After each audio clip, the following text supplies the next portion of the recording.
Hey, Hello, Rob. hey, Dave, what you up to tonight? Well, just talking from the front porch. Front porch talking, my man. Oh, well, this seems like a good idea.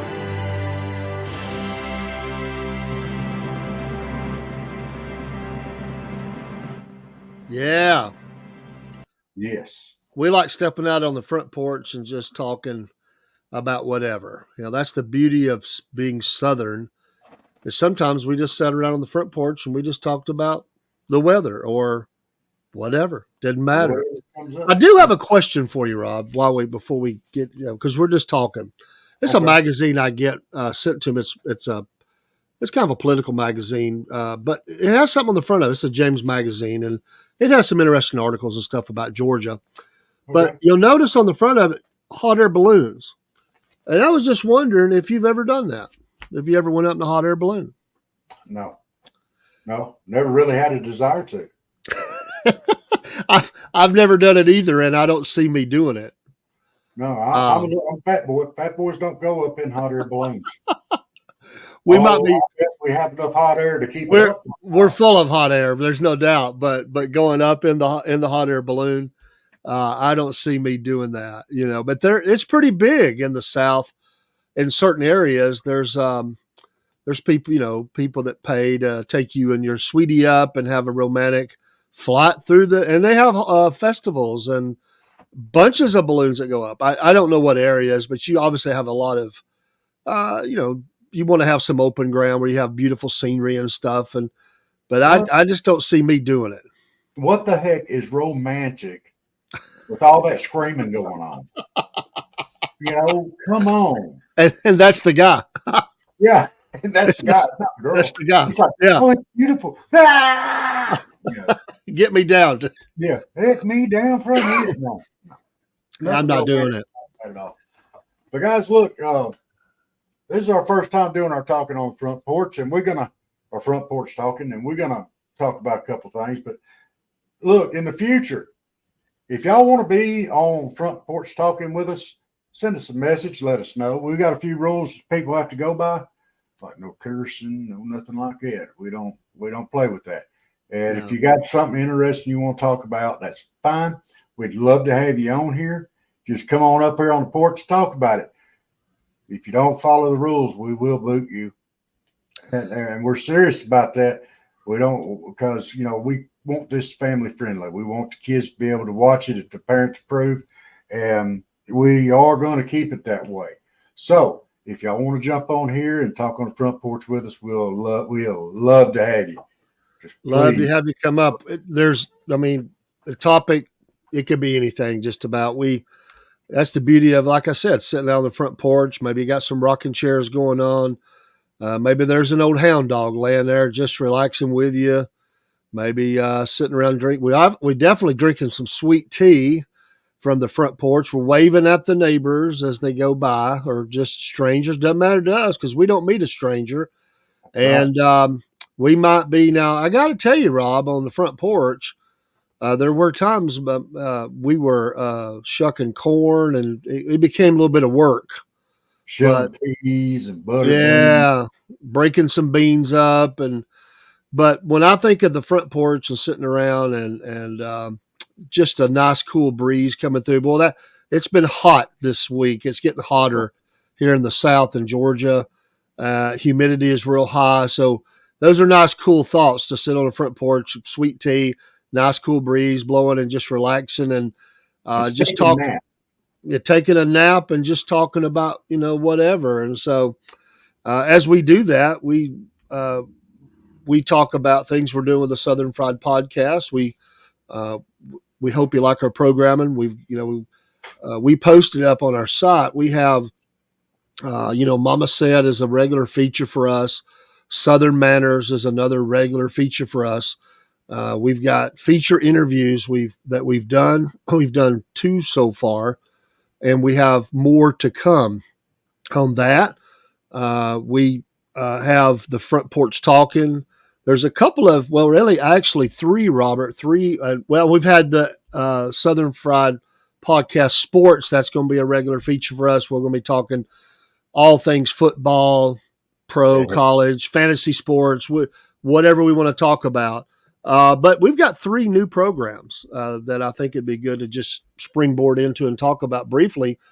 We're going to have a Sunday afternoon prayer time. So we'd love for you to send us your prayer requests. We truly want to pray for those things that you need some help praying about. And we're going to help bear that burden and pray for you. It'd be our honor. So that'd be Sundays. We'll do that. Just send us to our email. We should have put that up, I guess, but it's easy. southernfriedpodcast@yahoo.com. So pretty easy to remember. Just the name of our program and at yahoo.com. Or message us on the site, the Facebook site or whatever. We'd be glad to take those down. We'll assemble those and tell us what your need is, or if you just say, I need prayer, it doesn't matter. So be looking for that.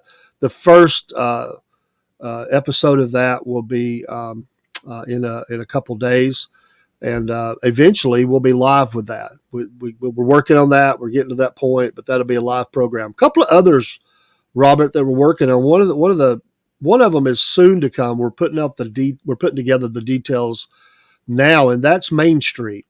And this show is to highlight small town America, small towns in the South. We're looking to highlight lots of things, but we want to focus on some small businesses that are not chains, people that work, that 80 to 100 hours a week, trying to keep a business going in these hard economic times. And we've already got a couple of 3 candidates for that we've talked to. There'll be short features. It won't be a long program, but we want to highlight. This is the backbone of America, the small business owner, and I'm excited about that. We're going to do that, and they'll be in different locations, and there'll be places we know that we have that we've talked to them. We like their products or what they're doing. If you'd like for us to do that, we just need to interact with you and learn more about what you're doing. But we'd love to highlight your business. We're not looking for anything out of that other than just highlight those things. It could be parades. A lot of small towns are really good about having parades, Christmas parades, different kinds. It could be veterans marches or just community events. Those are kind of things that we're going to highlight. We're looking to do some features on car shows.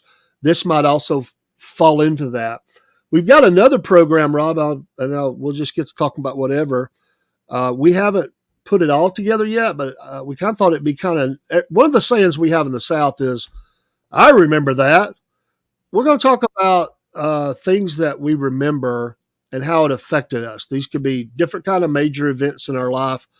They could be regional. They could be national, worldwide. Doesn't really matter. It doesn't have to be Southern, but I remember that. For instance, when you have a major event happen, Robert, you remember not only the event, you remember where you were at. You remember a 9/11 event, or for us that remember the day that Elvis died. Yeah. We're going to talk about that. We're going to put together some programming. I remember that. Could be a major storm, a tornado, whatever. Or it could be as simple as that 50-foot long cord that was on your telephone. Yeah, we definitely going to talk about that. I remember that, the rotary dial. Well, even then you had the button, but we're going to talk about, I remember that. I think as we get older, and it certainly doesn't mean you have to be older to join in with us and enjoy the program, but we definitely look back and we'll say, I remember a time, and I remember that. So, all you little whippersnappers out there, so y'all don't know how good you got it. Oh yeah, when we played video games, we had that little joystick. We had to do like this right here. We didn't have all this newfangled stuff. We just had to stick. Yeah. I remember them, and we had to walk to school buff hills up way in the snow. Our parents didn't even have a video. They didn't even have a TV. Yeah, so I think it'd be a fun program. We have other program ideas that are coming along, but Southern Manners, Mama said, the interviews, the feature interviews are always going to be a part. We are looking to increase our programming, our our live. Eventually, Rob will be doing a lot more live things, and we want you to be a part of that, as Robert said. So I'm excited about it. And we really, I think, Robert, if I remember right, I may have the days of, not exactly, but as we record this, I think it's barely 3 weeks that we have actually been producing programming, and we have increased that programming quite a bit, and we're excited about that. And it's resonating; people enjoy it. They talk about it, and this is one that I really enjoy here, Front Porch Talking, where we just talk about whatever. It's just conversating, and that's something we enjoy doing in the South, just having a conversation. Yes. So, and you know, we only do that. We do this because we are absolutely enjoying and having a ball with it, without a doubt. You know, we love watching the follower count go up and stuff like that. We absolutely love that. But that's just for us, it's a measure of how what we're saying is resonating with you. Yes. And that's all we're doing. We're like here on this front porch talking. You know, we just want to talk with you. Y'all come on up. We're going to talk about something tonight, but we want y'all to come on here and talk with us. We don't care, y'all. We don't meet no strangers. Come on. Yeah, we don't meet no strangers.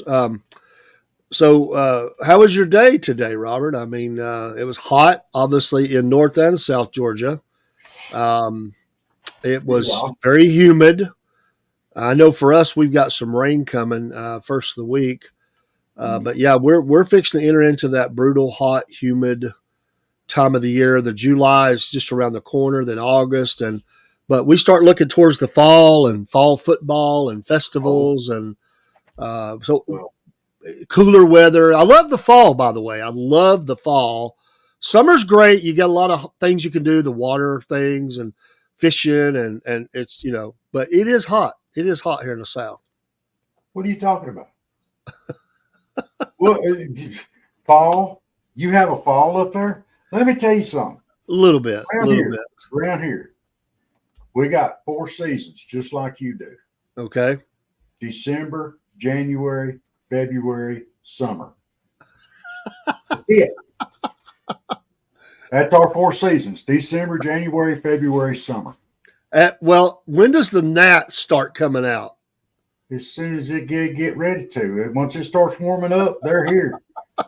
We just hope December, January, February is cold enough to kill some of them.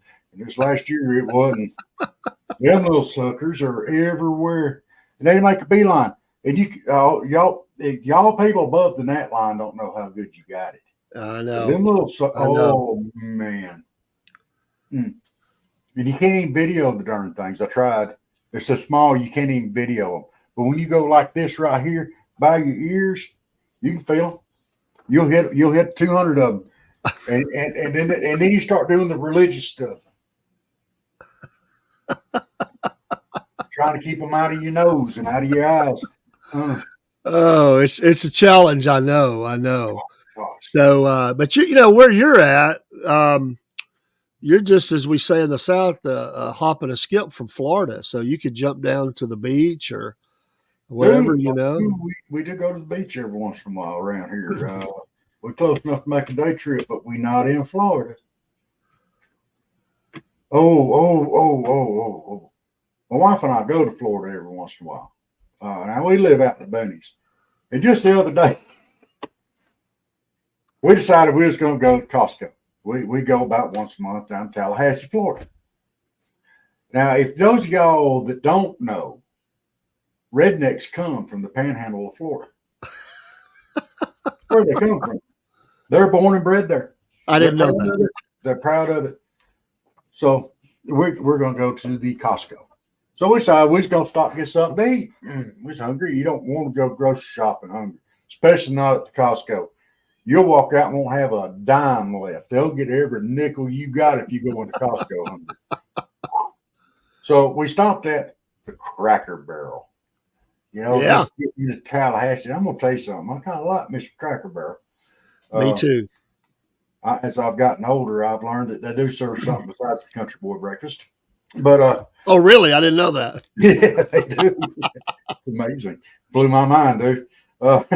So we go into Cracker Barrel, and we're sitting there, and my name's Robert. The waiter's name is Robert. Now I know this because there was another waiter there who said, "Hey there, Robert," and I was like, "Huh?" Oh, he's talking to him. But now I knew my waiter's name, which is always a good thing. That's a good thing. Yes. So then we're getting ready to eat.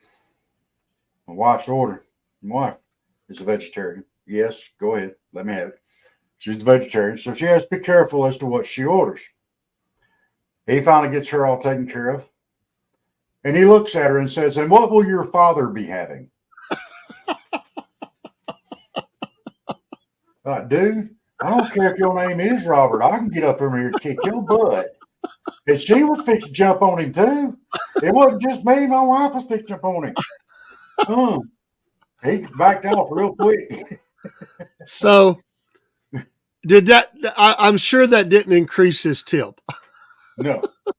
And then I'm eating my hash brown casserole.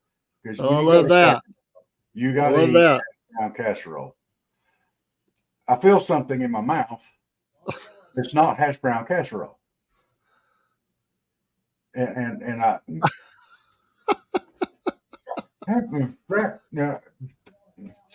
it's a piece of paper or something. It doesn't say anything on it. It's not like a fortune cookie or anything.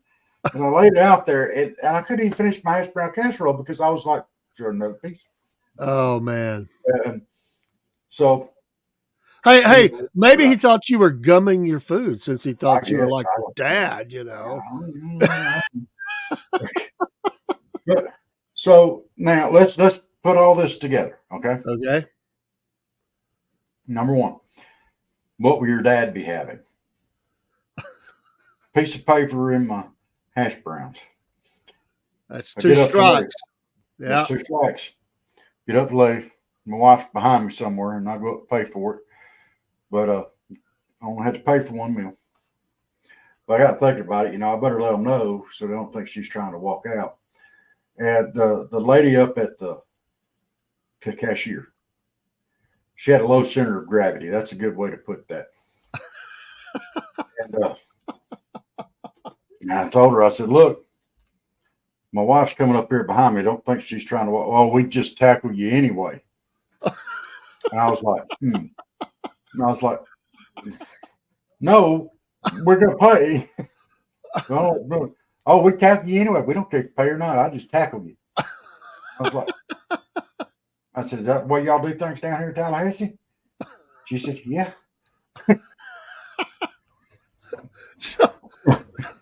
So it might be a while before the Blevins gang goes back to Tallahassee. Yeah, I would say that's probably good. Well, we'll go back to Tallahassee, but we're going to be a lot more careful next time. And I laughed,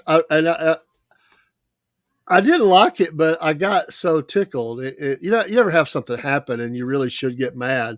And as later as I thought about it, I did. We've talked about this story in my family many times. It was several years ago. We were at a local small business establishment, not a chain, and it's still there over in the great metropolis of Las Vegas. And you have to be from around here to know what I'm talking about.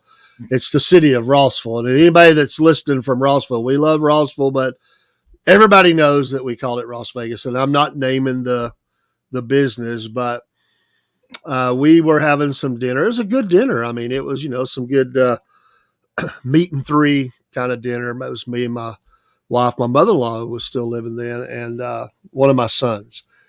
And so, I don't remember when the waitress came up. The meal was good. The waitress comes up, and I don't remember if I asked or she asked. She might have said, because a lot of times they will say, "Are we going to have any dessert?" Sometimes I do, sometimes I don't.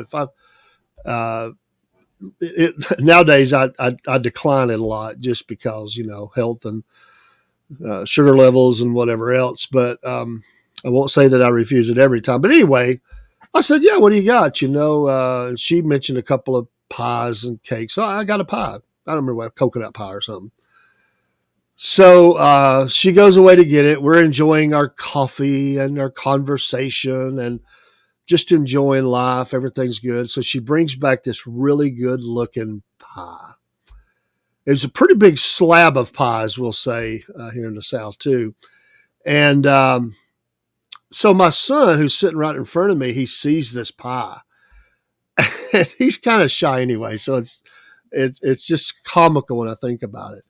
But he says, "Hey, I think I'd like to have a piece of pie too." Now that he saw it, that's what he's thinking, and so we don't think anything about it. So the waitress proceeds to say this: "Well, is there anybody else going to want pie? Because I've got things to do. I ain't got all day to be coming back and forth to your table." And my boy's face turned blood red. And honestly, I was so stunned by what she said and how she said it. And then looking over at his face, I froze. I didn't even say nothing. And man, he got mad. And the madder he got, the more I laughed. And I couldn't, and I'm like, it's wrong. I can't believe she did that. But dude, if you could have saw your face when she said that.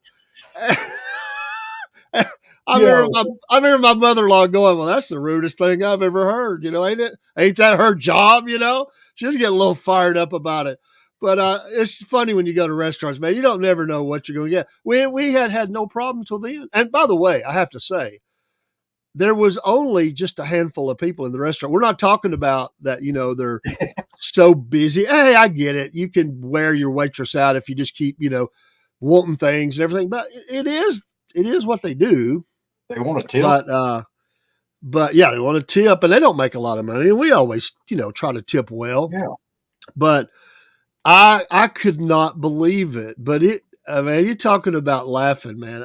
We still laugh about that. We give him a hard time about it. Like, we'll go out to eat. We'll say, like, you might want some pie with that or something. And we instantly know what he knows. We know. We'll laugh about it. But after I left, it kind of hit me, and I was thinking I should go back and say something. But I gave the old Southern, well, bless her heart. Maybe she was having a bad day. I let it go. If I had been there, good and well, she'd still be going back and forth getting me stuff. I'd have run her. I'd have been like, "Hey, can I have some more sweet tea? Hey, I want a piece of pie too. Hey, I dropped my spoon. Yeah.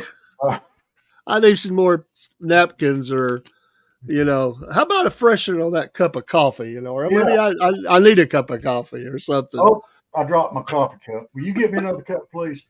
Oh, there went my napkin. I need a napkin. There's some in that holder right there. No, I want one of them over there, them nice napkins.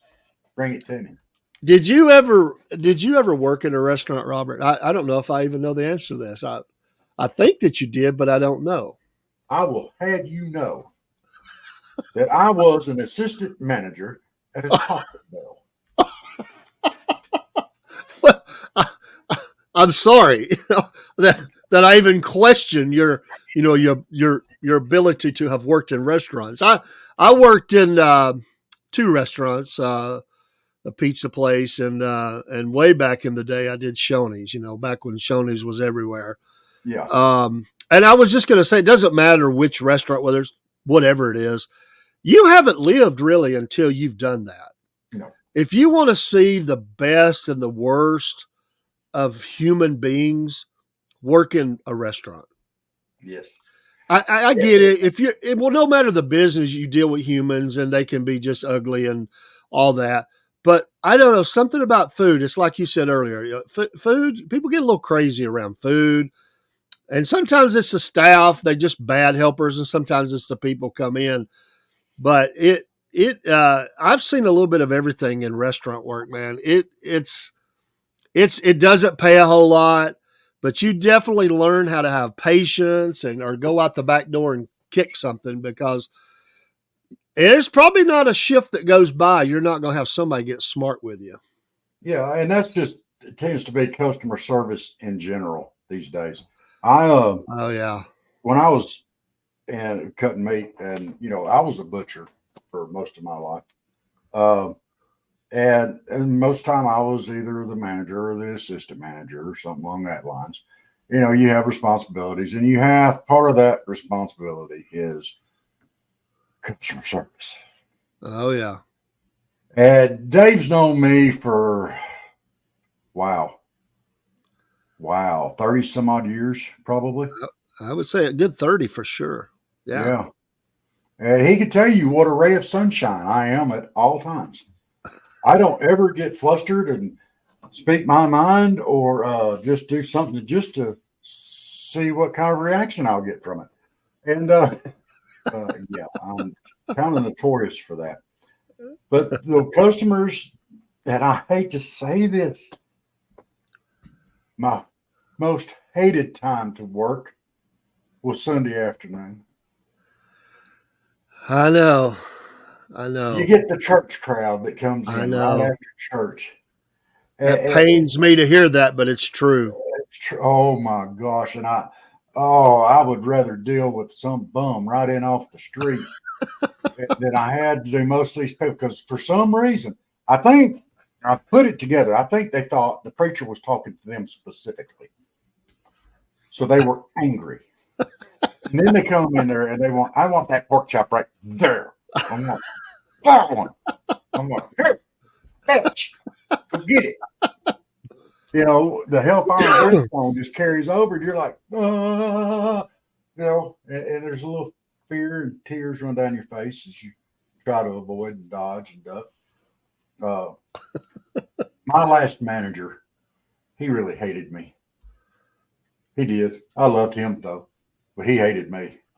And people would come in and tell him, you sound a lot different here than you do when I call up here. So then he started paying attention. Every time they would call for the meat department, it was a race. And I would get to the phone as quick as I could. And his name was Matthew. And I would answer the phone. Thank you for calling, whatever store it was. I'm not going to mention that. This is Matthew. How might I be able to help you?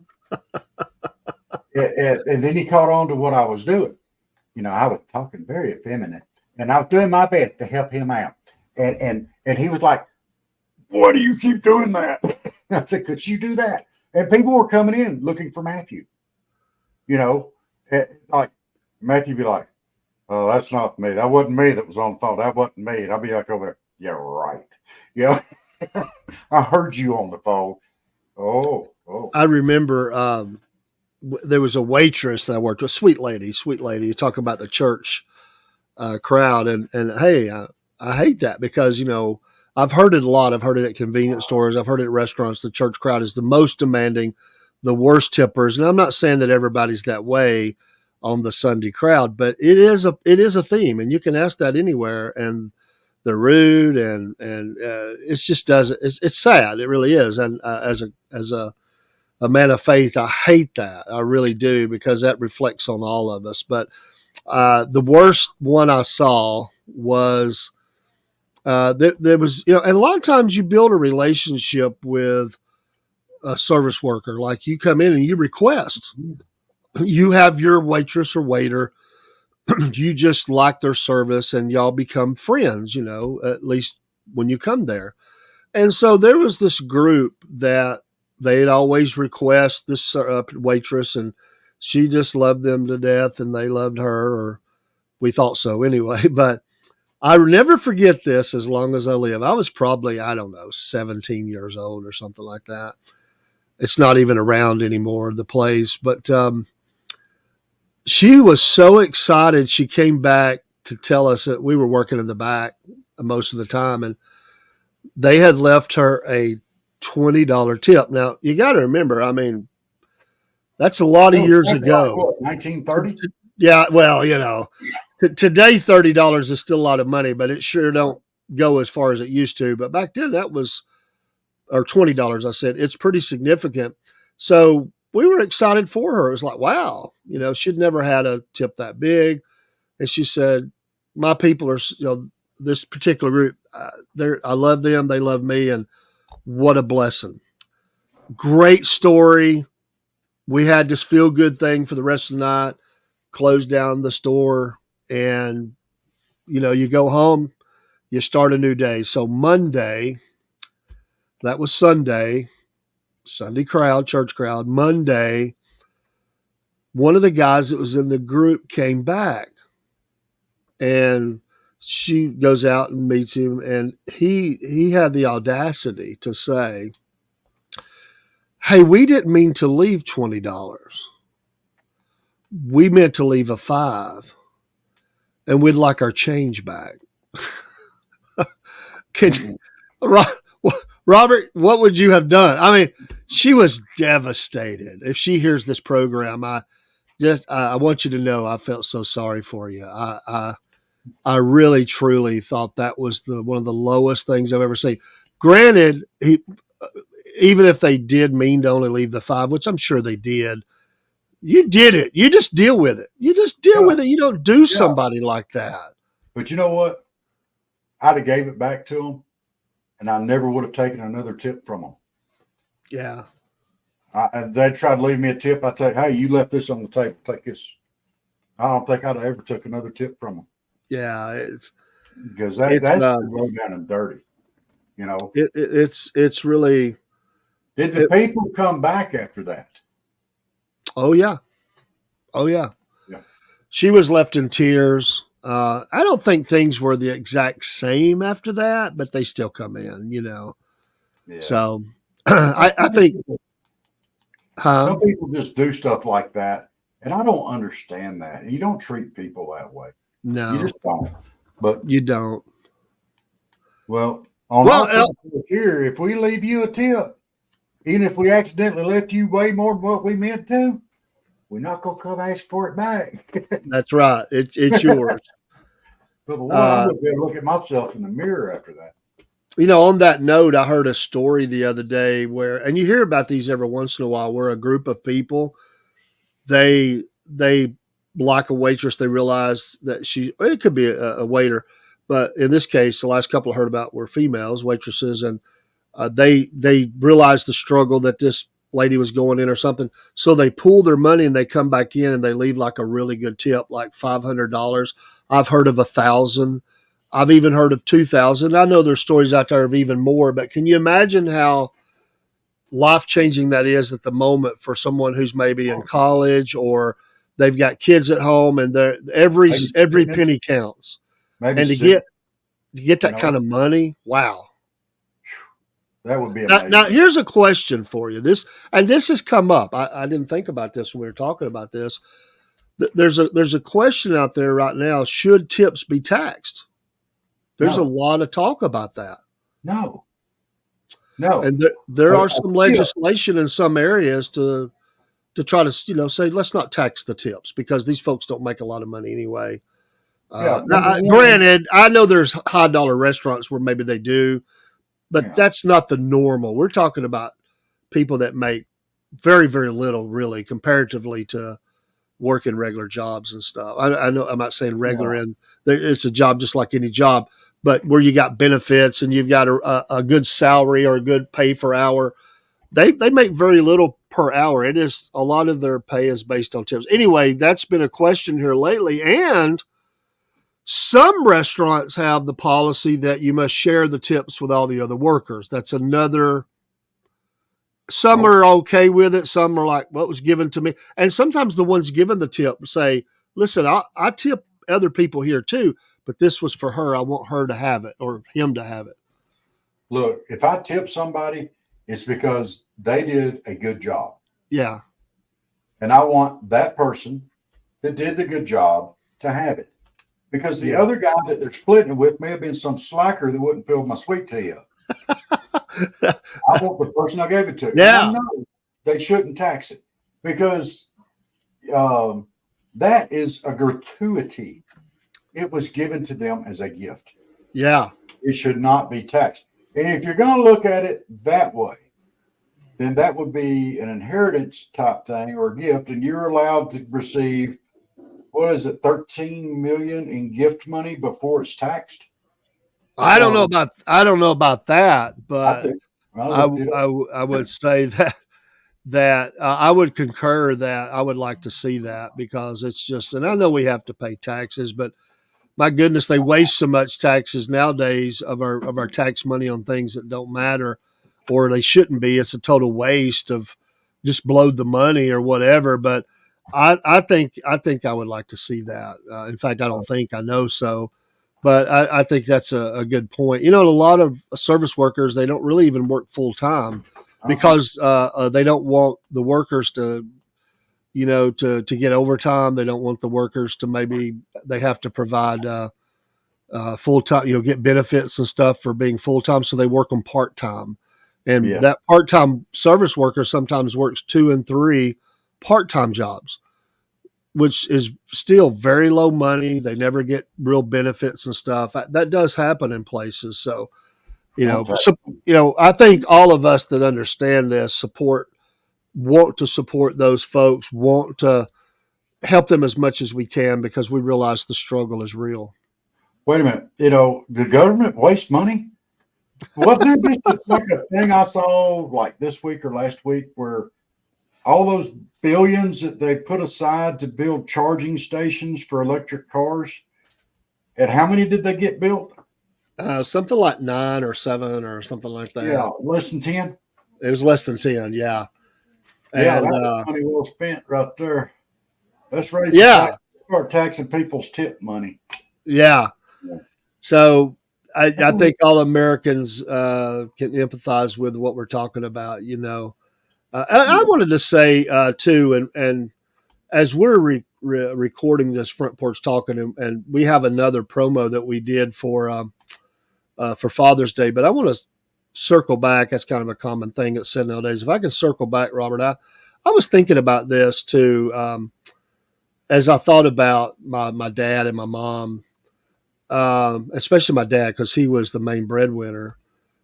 I think I understood at an early age just how much effort went into making the money, that there were times as a child, I didn't ask for stuff. I realized that I could see the struggle, because again, we were hardworking. They were hardworking. Money was tight. And let's face it, in the late 60s, early 70s, the pay was very low. And so, I know a lot of things were lower, but still it took all your money. And so I had a pretty good feel early on of the struggle that my dad had to bring the money in. And I felt bad sometimes for seeing how tired he was, and, not wasting and stuff. I think it just gave me a better appreciation for, and it instilled in me some stuff as I grew, to not, be thankful for all the hours of hard work that he put in, that put the food on the table, or if we did go out to eat, or we went on a family vacation or whatever it was. I thought about all the hours that my dad worked to put that in. And we think about that today. There's a lot of hardworking people out there, and they're not able to do vacations. They're not able to sometimes do things that other people are able to do, but just try to keep food on the table and lights on and water. I mean, it's a struggle, man. It's a real struggle. It is. And we're blessed in this country to where usually most people have enough to eat and keep roof over their head, keep the lights on, and the basics. We are generally blessed with the basics. Yeah. And some of these rural areas, like where I'm at, people don't think about it, but if the farmers and stuff like that, and the struggles and stuff that they go through. I'm gonna put some footage up here over the next couple of weeks of some of these big irrigation systems going. Yeah. All right. And people don't realize how much it takes to run those. And all this money doesn't grow on trees, well, it grows on crops, but Yeah. the electricity, the diesel, the upkeep. People don't think about that. And these farmers, it might look like they have a whole lot of money. They don't. They struggle too. No. And it's everywhere. It's all across the country that people can be affected like this, and it's You know, people need to be thankful for what they have, and a lot of times they're not. They don't Yeah, even. I was listening to a farmer on another podcast. He wasn't on there, but they were playing his video interview with him, and he was talking about how he lost it all. Had a bad season. He lost it all. And I asked him about that, and he said, "Well, you just get going again. You just put one foot in front of the other, and you just keep going." And that's that can-do spirit. That I know it's that way around the country, but certainly here in the South, we just put our nose to the grindstone, as we say, and we just get going again. But that's real. There's farmers losing their property every day all over America. And And that's one of the things. I'm trying to find the right farmer here. I've got a couple in mind I'm talking to. yeah, But, and that's one of the shows that I want to do. I want to about, and this is a very, very big thing, is faith in farming. yes, we're definitely going to approach that soon. I Yes. can't wait because um, some of these farmers are several generation farmers, third, fourth generation farmers, and they're struggling to make. And struggling to make it was I was going to say, but it just popped in my head. I remember back when it's been about 2 years ago, and now we're seeing the effects of all these food prices. And I remember watching some video of farmers that were saying, "You don't realize what's coming to you," because all of their cost went up so much for different things they have to put in the soil and stuff. It went up 2,000% or something like that. And they would give the number they were paying to what they were paying. And they said, "You're not going to see it today at the store, but in the next year or two, you're going to be hurting. You're going to be sad. You're going to be shocked when you walk into the supermarket and you see just how high that food has went, whether it's eggs or milk or any kind of food product. They've all skyrocketed." Yeah. Any type of regulation. I mean, I'm not saying all the regulations are bad, but some of them are just silly. The farmers have to be able to fertilize. Okay. They have to. Because even Yeah. with crop rotation, they've got to be able to fertilize. They've got to keep the bugs out of it. Nobody wants to eat bugs. Let's face it. Well, maybe there may be a few crazy people out there in the country that do, or the world, but yeah, most people don't. Yeah. They got to be able to get it in the ground and out of the ground. That requires diesel on the tractors, and it requires tractors. It requires equipment. Yeah. They got to keep it watered. It requires, the irrigation. And people, oh, we got to stop this. This is bad. Oh, look, they're spraying pesticides. I don't want to eat bugs. Oh, look, they're putting this fertilizer out. It's not organic. It's nitrogen. Plants got to have it. Oh, look, their cattle are passing gas. Oh, yeah, that's another good one. If they really want to control, I'm not laughing at this. I'm laughing because it's lunacy. And what they're doing, Robert, is they're stealing people's farms. They're stopping. Meat costs have went through the roof. They're wanting to stop people from eating meat, to chickens and steaks and whatever else. Yeah. And I say that word stealing because through these actions, they're stealing their land. They're forcing them out so they can take it and do other things with it. And sell it to China. And we've seen those reports of how much land farmland that China owns in our nation. This is very alarming, very, very alarming. And I remember back, and you'll remember this too. It'd be I remember that, but as I just said that, but remember Willie Nelson and all the others, the Farm Aid. Yes. This goes back, my goodness, maybe 30 years ago or more, Rob, because they were realizing then the American farmer was in trouble and they were trying to help with that. And I don't know if it had any effect or not, but at least they were trying to do something to help the American farmer.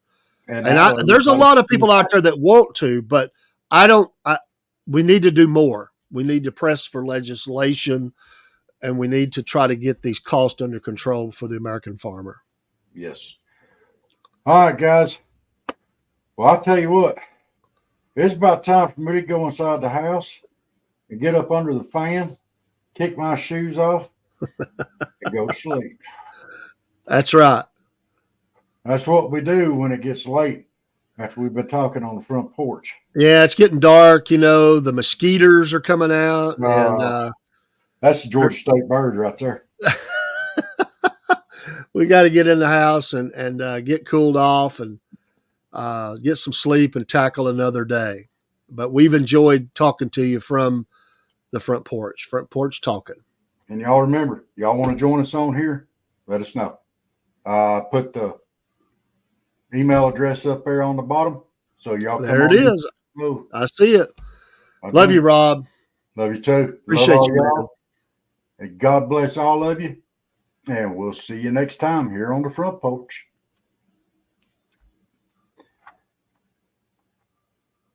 Oh my goodness. I got to find the right stuff here.